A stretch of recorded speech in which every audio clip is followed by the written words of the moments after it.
여러분, 캐나다를 대표하는 소설가 중에 루시 몽고메리 아시죠? 그분이 쓴 유명한 소설 빨강머리 앤 오브 그린 게이블, 거기 나오는 유명한 문장입니다. 생각대로 되지 않은 것은 멋진 일이네요. 왜냐하면 생각지도 못한 일이 일어나거든요. 생각대로 되지 않은 것은 멋진 일이에요. 왜냐하면 생각지도 못한 일이 일어나거든요. 긍정적인 마인드죠. 여러분의 인생을 이렇게 돌아보시면 여러분이 생각한 대로 인생이 흘러오지 않았을 겁니다. 여러분이 생각하지 못한 뜻밖의 일들이 여러분의 인생에 많이 일어났을 거예요. 또 그런 일 때문에 우리는 때로 낙심하고 때로 좌절하기도 합니다. 저도 저희 인생을 생각해 보면 원래 제가 미국으로 유학을 가려고 딱 준비했는데 그게 좌절돼서 캐나다로 유학을 오게 됐어요. 또 캐나다 유학 와가지고는 저는 3년만 딱 공부하고 한국 돌아갈 생각이었거든요. 그래서 제가 처음 유학 갔을 때 교회 권사님들이 목사님 캐나다 사실 거죠? 그러면 제가 절대 저는 안 삽니다. 한국 갑니다. 막 장담을 했는데 이렇게 30년 가까이 여러분과 행복하게 살고 있습니다. 태평양 건너오면은 인생이 우리가 생각한 대로 되지 않는 것 같아요. 그러나 생각대로 되지 않는 것은 멋진 일입니다. 왜냐하면 생각지 않은 일들이 우리 삶 가운데 일어나기 때문이죠. 아마 여러분 인생이 여러분이 생각한 대로 탁탁탁 모든 게 이루어지면 아마 인생이 지루할 겁니다. 생각지 못한 일이 계속해서 연속해서 일어나기 때문에 우리가 우리 삶에 대해서 긴장을 하게 되고 흥미진진하게 오늘도 살고 있는 것입니다. 오늘 우리가 지금 바울의 1차 선교 여행을 쫓아가고 있는데요, 여행을 쭉 가다 보면은 뜻밖의 일들이 많이 일어나요. 생각지 못한 일들이 많이 일어납니다. 그런데 바울과 바나바는 그 뜻밖의 일들 속에서 하나님의 뜻을 이제 찾기 시작합니다. 그리고 하나님의 섭리를 거기서 발견하고 그 위대한 섭리를 이루어가는 과정이 선교 여행이다, 이렇게 보시면 됩니다. 자, 지도를 한번 보시면요, 지금 지난주에 우리가 수리아 안디옥에 출발해서 실루기아 항구에 와가지고 배를 타고 지중해를 갈라서 구브로 키프로스 섬에 왔어요. 동쪽 실라미에서 선교를 하고 구브로 섬을 가로지어서 파보스 항에 와서 바예수를 믿고 있는 서기오 바울, 총독 서기오 바울에게 복음을 전하고 그가 회심하는 장면을 지난주에 살펴봤어요.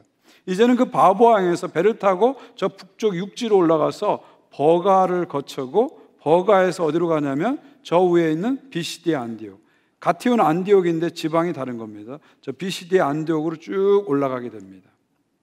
그러니까 오늘 장면은 바로 저 북쪽의 비시디의 안디옥에서 벌어진 일입니다. 자, 어떤 일이 벌어진지 함께 살펴보겠습니다. 13절을 한번 보시면요, 바울과 및 동행하는 사람들이 바브에서 배를 타고 밤빌리아에 있는 버가 이르니 요한은 그들에게서 떠나 예루살렘으로 돌아가고. 여러분 13절을 자세히 보게 되면 두 가지 뜻밖의 일이 일어납니다. 첫 번째 뜻밖의 일은 뭐냐면 선교팀의 리더가 갑자기 바뀝니다. 여기 보세요. 바울과 및 동행하는 사람들, 그럼 리더가 누구라는 거예요? 바울이라는 거죠. 여러분 서태지와 아이들 리더가 누구예요? 서태지잖아요. 그렇죠? 장기하와 얼굴들 리더가 누구예요? 얼굴이 아니죠. 장기하가 리더잖아요. 바울과 및 동행하는 사람들 리더가 갑자기 바뀌었네요. 바울이 리더가 된 거예요. 13절 이전에는 항상 바나바 이름이 먼저 나오고 바나바가 리더였는데 키프로스 섬의 선교가 끝난 다음부터는 이름의 순서가 바뀌어요. 바울이 먼저 나오고 바나바가 나중 나옵니다. 뭐 그럴 수도 있지 생각할 수 있지만 참 바나바 입장에서 한번 생각해보면 이거는 엄청나게 큰 일입니다. 여러분 바나바는 바울보다 훨씬 이전에 예루살렘 교회 안으로 들어왔어요. 그리고 바울이 예루살렘 교회에 들어올 때 누가 보증을 서줍니까? 바나바가 보증을 서주잖아요. 그리고 안디옥 교회에 누구의 초청으로 바울이 와서 목회를 하죠? 바나바의 초청으로 목회를 합니다. 인간적으로 보나 신앙적으로 보나 사역적으로 보나 바나바는 바울의 대선배예요. 대선배예요. 근데 선교 현장에 나오니까 어느 순간 갑자기 우두머리가 바뀐 거예요. 바나바에서 바울로 리더가 바뀐 겁니다. 예수님 말씀처럼 먼저 된 자가 나중되고 나중된 자가 먼저 되는 일이 벌어진 겁니다. 쉽지 않은 상황이죠. 여러분 교회 안에서도 여러분이 누군가를 전도했는데 그 사람이 여러분보다 먼저 안수 집사가 되고 장로가 됐다고 생각해 보세요. 겉으로는 축하하지만 사실 마음은 힘들 수 있습니다. 지금 바나바의 상황이 그런 거예요. 쉽지 않은 상황이 지금 벌어진 겁니다. 벌어진 거예요. 그러나 바나바는 이 뜻하지 않은 일들, 자기가 생각한 대로 되지 않은 이 일들 속에서 자신의 생각을 넘어서는 하나님의 뜻을 발견한 겁니다. 그래서 인간적으로 섭섭하지만 끝까지 1차 선교여행을 바울과 동역하면서 마치게 되는 것입니다. 자, 또 하나의 뜻밖의 생각지 못한 일이 일어나는데 그건 뭐냐면 마가 요한이 중도 탈락하는 겁니다.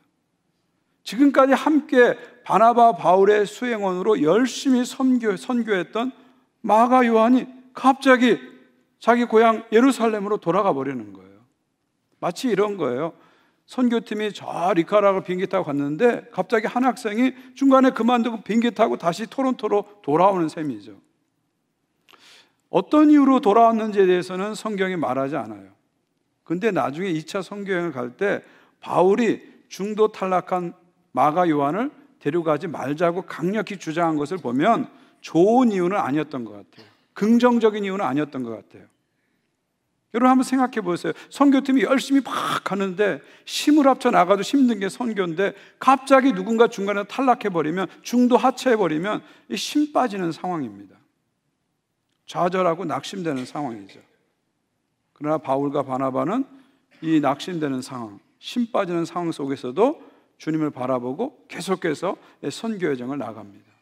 뜻밖의 일이 일어났지만 그 안에서 하나님의 뜻을 발견하고 계속해서 앞으로 나가게 됩니다. 자, 14절을 보시면요, 그들이 버가에서 더 나아가 비시디의 안디옥에 이르러 안식일에 회당에 들어가 앉으니라. 자, 아까 버가에서 바보항에서 배를 타고 버가에 갔고요, 그 버가에서 다시 타우루스 산맥을 넘어서 저 위에 한 200km 떨어진 저 북쪽의 비시디의 안디옥으로 가게 됩니다.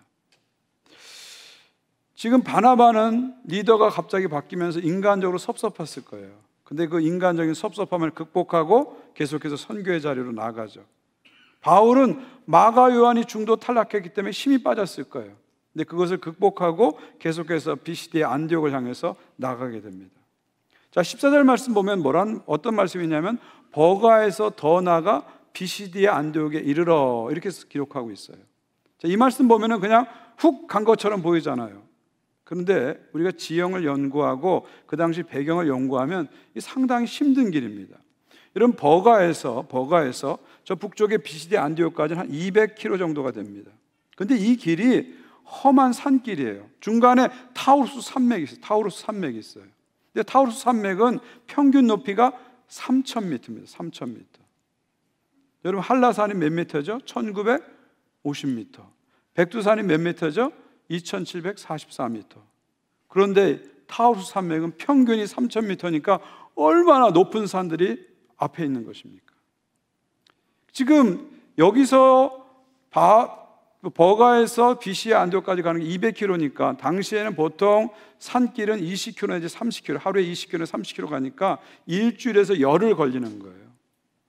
그것도 아주 험한 길을 열흘 동안 계속해서 바울과 바나바는 걸어가는 것입니다. 걸어가는 거예요. 특별히 이 지역에는 산세가 깊다 보니까 중간중간에 강도의 소굴이 많았대요. 산적들이 많았다는 거죠. 고린도 후서를 보게 되면 바울이 내가 선교 여행할 때 강도의 위험을 만났다, 그렇게 얘기하는데 학자들은 바로 여기 지점에서 강도의 위험을 만났을 것이다, 그렇게 생각합니다. 험한 산길, 산적이 득실거리는 그곳을 지금 바울이 걸어 올라가는 거예요. 한번 상상해 보십시오. 선교팀 안에는 뜻하지 않은 일들이 벌어졌지만 그들이 하나님의 사명을 바라보고 그 험한 길을 계속 올라가면서 비시디의 안디옥을 향해서 가고 있는 모습을 한번 상상해 보시기 바랍니다.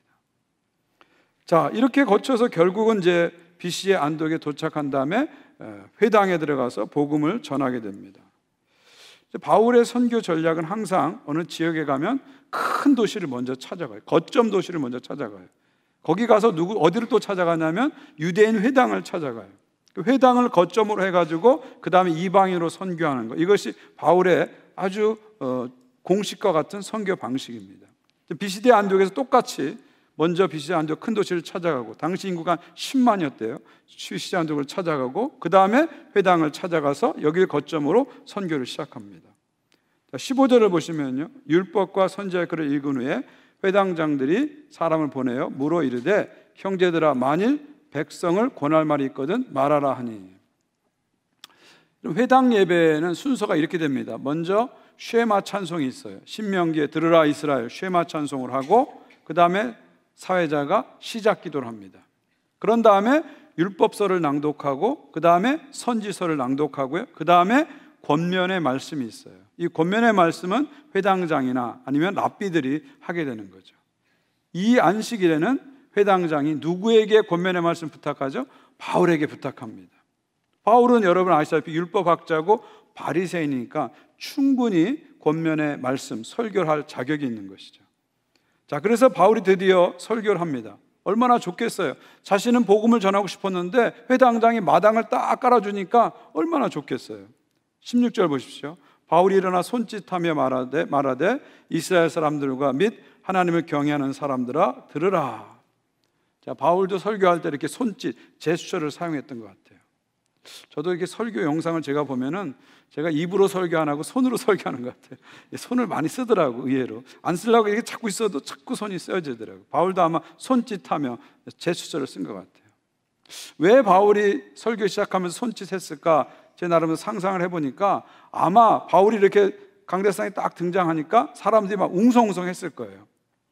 바울을 모르는 사람들은 저 사람 누군데 오늘 설교를 하지? 웅성웅성했을 거예요.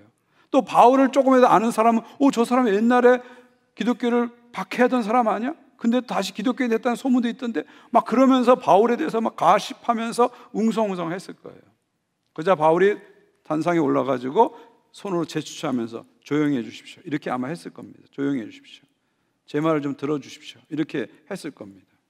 그런 다음에 뭐라고 말합니까? 이스라엘 사람들과 및 하나님을 경외하는 사람들아. 이게 뭐예요? 이스라엘 사람들아, 유대인을 말하는 거고, 하나님을 경외하는 사람, 이방인 중에 유대교로 개종한 사람을 말하는 거죠.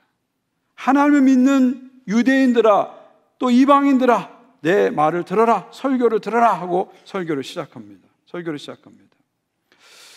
그러면서 이 설교가 41절까지 쭉 이어지니까 상당히 긴 설교입니다. 비시디아 안디옥 설교가 사도행전에 기록된 바울의 첫 번째 설교죠. 사도행전 2장에는 베드로 설교가 나오죠. 7장에는 스테반의 설교가 나오고, 그 다음에 13장에 바울의 설교가 나옵니다. 이게 사도행전의 3대 설교라고 합니다. 바울의 설교를 가만히 읽어보면은 2장의 베드로 설교와 7장의 스테반 설교와 비슷합니다. 내용의 구조는 이런 겁니다. 구약 성경을 쫙 요약을 먼저 합니다. 요약하면서 그 구약 성경이 결국 메시아를 예언했는데 그 메시아가 예수다 선포하는 거죠. 그런 다음에 너희들도 그래서 구원을 받기 위해서 예수를 믿어야 된다, 이런 복음 설교가 바울의 메시지입니다. 크게 세 부분으로 나눌 수 있는데요, 서론에서 먼저 구약을 정리합니다. 구약의 핵심은 메시아 예수 그리스도의 예언이다, 약속하셨다. 그 다음에 본론에 들어가서 복음을 드러내죠. 복음은 예수 그리스도의 십자가 부활이기 때문에 예수의 십자가 부활의 복음을 드러내고, 마지막 결론에서 선택을 요청합니다. 그렇기 때문에 너희들은 구원받기 위해서는 복음을 믿어야 돼, 예수를 믿어야 돼, 그래야 구원을 받아 하고 마지막 결론을 내리는 것이 바울의 설교의 내용입니다. 자, 설교의 첫 문장은 이렇게 시작됩니다. 17절 보시면요, 이 이스라엘 백성의 하나님이 우리 조상들을 택하시고 애굽 땅에서 낙원에 된 그 백성을 높여 큰 권능으로 인도하여 내사. 자, 첫 문장의 주어가 뭐죠? 하나님이죠. 하나님이 주어입니다. 하나님이 이스라엘 택하시고, 하나님이 이스라엘 높여주시고, 하나님이 이스라엘을 애굽에서 인도해 내셨다, 이렇게 선포하죠. 여기서 창세기와 출애굽기가 요약되는 거죠. 그 다음 18절 보시면요, 광야에서 약 40년간 그들의 소행을 참으시고, 광야 40년 동안 악행과 죄악과 실수를 많이 했는데 그것들을 하나님이 참아주셨다, 얘기하죠. 여기서 레위기, 민수기, 신명기가 요약되는 겁니다. 그 다음에 19절 가시면 가나안 땅 7족속을 멸하사 그 땅을 기업으로 주시기까지 약 450년간이라.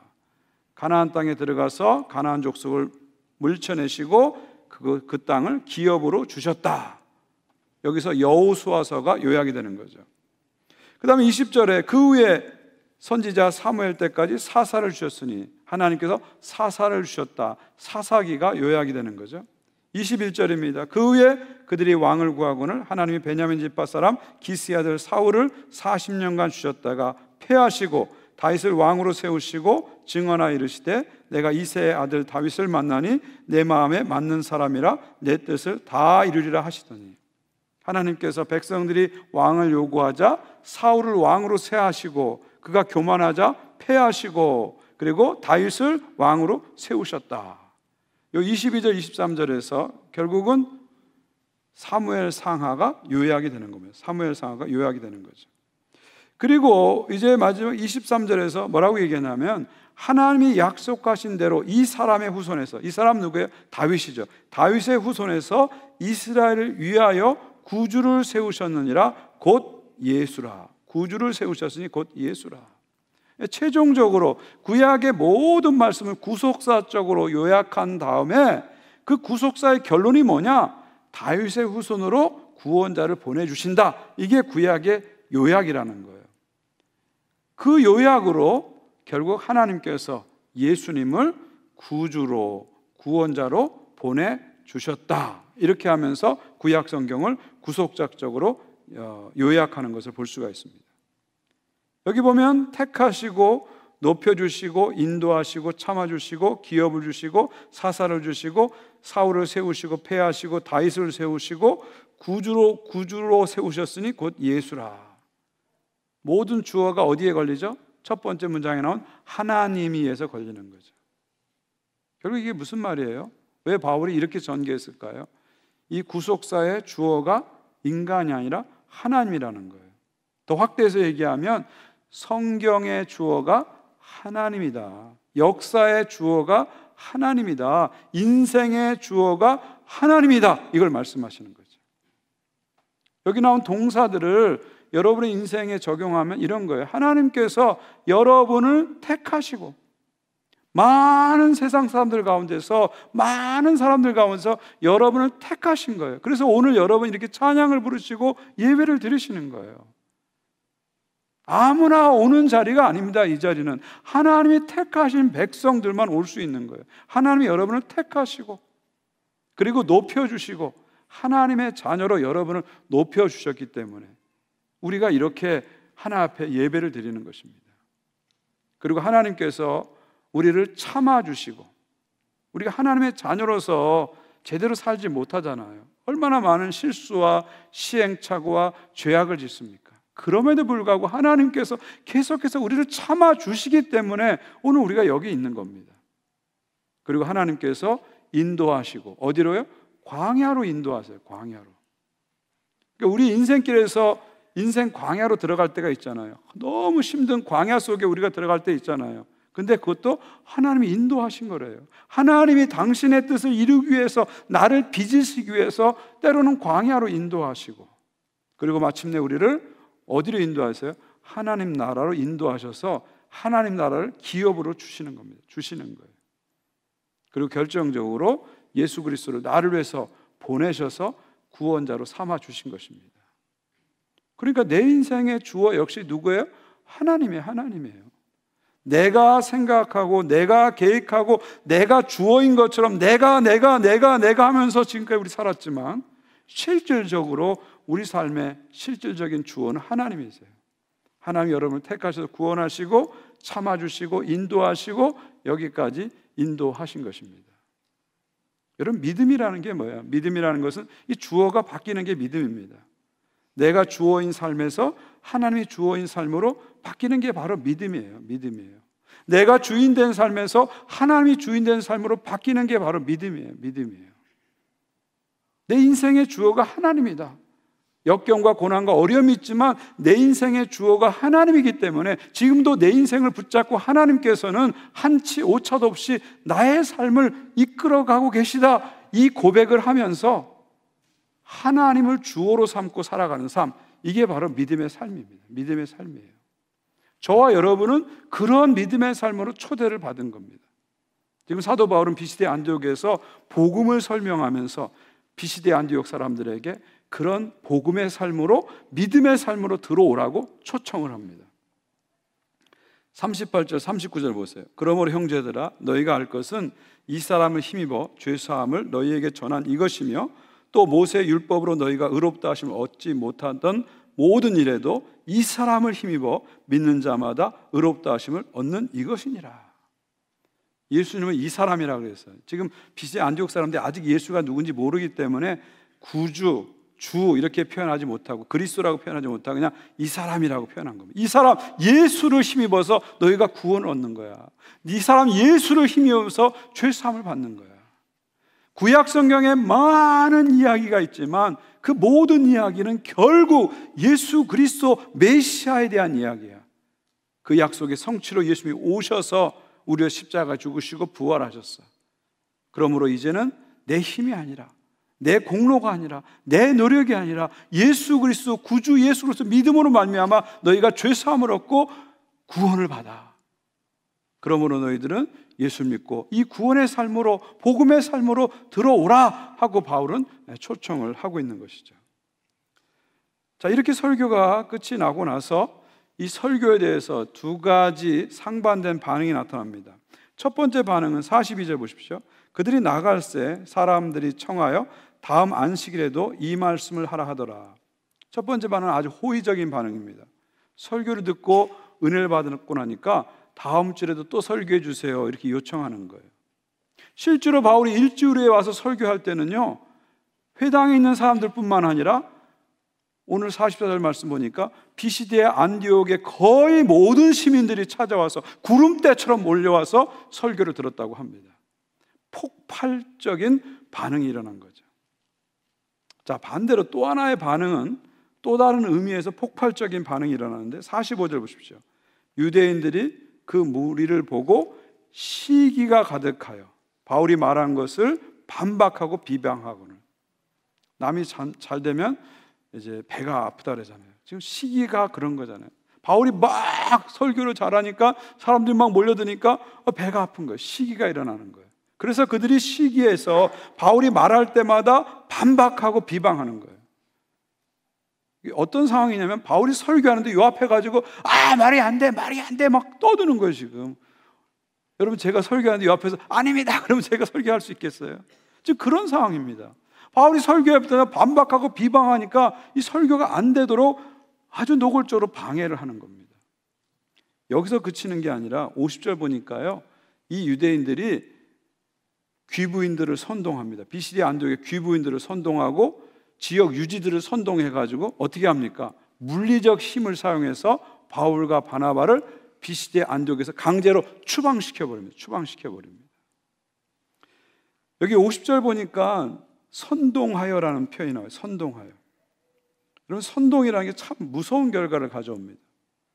인류 역사를 보게 되면요, 악한 의도를 갖고 선동하는 사람이 항상 있고요, 또 무지한 사람들은 그 선동에 넘어가요. 그 결과로 인류 역사를 보게 되면 많은 폭력과 많은 분열과 전쟁이 실제로 일어났습니다. 여러분, 지난주에 뉴스 보셨을 텐데 지난주에 영국에서는요, 거의 시빌워, 내란에 가까운 폭동이 영국 전역에 일어났어요. 근데 이게 어떻게 일어난 줄 아세요? 가짜 뉴스 때문에 일어난 거예요.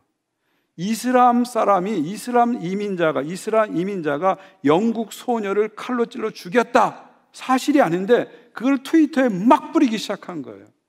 그러니까 영국 백인들이 갑자기 길거리 뛰쳐나와가지고 사람들을 때리고 차를 부수고 경찰서 습격하고 영국 전역에서 그런 일이 일어났어요. 심지어 런던에서는요, 길거리에다 바리케이트를 치고 영국 백인들이 백인 차가 오면은 지나가게 해요. 근데 운전자가 백인이하고 이민자나 유색인종이면 끌어내가지고 두들겨 패고 차를 부숴버리고 그런 일이 일어났어요. 영국 런던에서 일어나면요, 토론토에서 일어날 수 있거든요. 항상 정말 21세기에 상상할 수 없는 야만의 행동들이 영국이라는 나라에서 지난주 한 주 동안 일어나고 있고 아직도 끝나지 않고 있습니다. 여러분, 선동이라는 게 이렇게 무서운 거예요. 선동이 참 무섭습니다. 여러분, 절대로 선동당하시면 안 돼요. 정신 바짝 차리셔야 돼요. 유튜브나 이런 거 갖고 잘못된 정보로 선동당하시면 안 됩니다. 정치가들에게 절대 선동당하지 마십시오. 정신 바짝 차리십시오. 지금부터 101년 전에 2023년에 일본에서 큰 지진, 관동 대지진이 있었습니다. 얼마나 큰 지진이었는지 14만 명이 죽었어요. 14만 명이. 그런데 그 지진으로 조선인들이 6,661명이 죽었어요. 근데 여러분, 조선인들은 지진 때문에 죽은 것이 아니라 일본인들의 학살에 의해서 죽었습니다. 근데 그 학살이 어떻게 일어났는지 아세요? 일본의 우익단체와 언론과 심지어 일본 정부가 합작을 해가지고 합세를 해가지고 유언비어를 퍼뜨렸습니다. 조선인들이 우물에 독을 탔다. 조선인들이 아이를 죽였다. 조선인들이 폭동을 일으켰다. 유언비어를 퍼뜨려서 사람들을 선동한 거예요. 선동한 거예요. 그러자 그 선동에 열받은 일본 사람들이 닥치는 대로 조선 사람들을 죽인 거예요. 조선 사람을 죽인 겁니다. 조선인 복장을 했거나 조선인 말투가 나오거나 조선인 억양이 있으면 무조건 가서 죽인 겁니다. 심지어 골목마다 자경단이 딱 지키고 있다가 어떤 사람이 오게 되면은 일본 사람, 한국 사람이 구분이 안 되면 일본 사람들은 발음할 수 있지만 한국 사람이 발음할 수 없는 그 발음을 하게 하고 그 발음이 좀 현찮으면 그 자리에서 죽여버렸어요.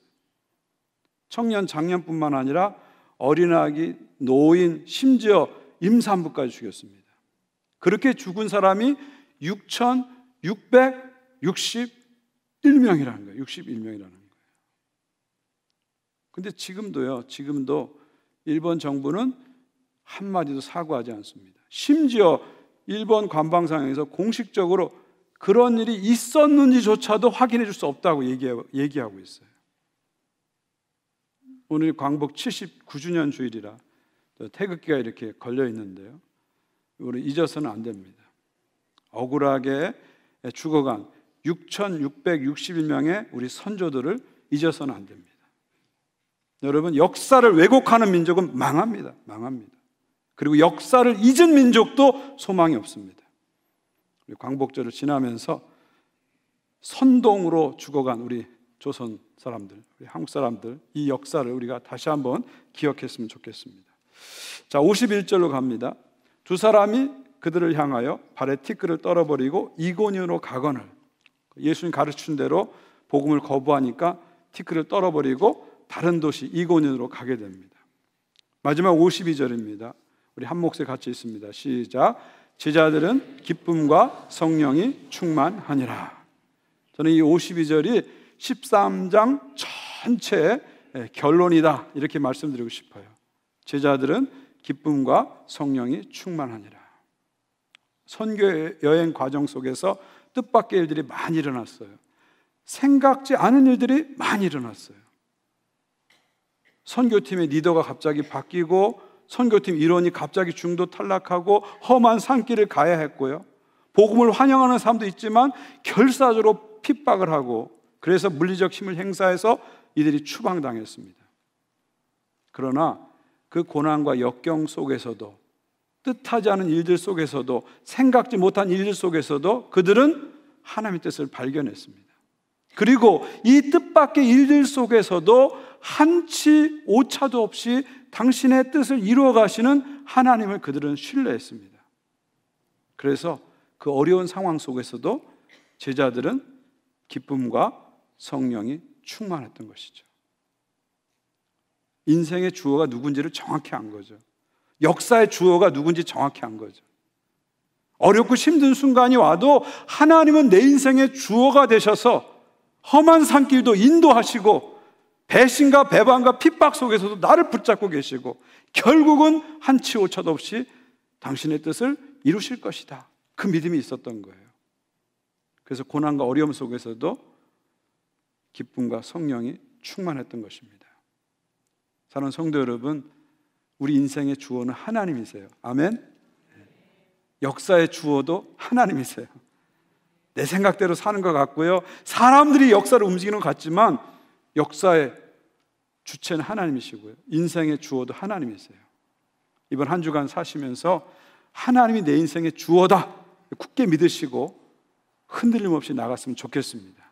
이 변화무쌍한 이 시대 속에서도 하나님을 인생의 주어로 삼고 기쁨과 성령이 충만한 한 주간을 보내시기를 주님의 이름으로 축원드립니다.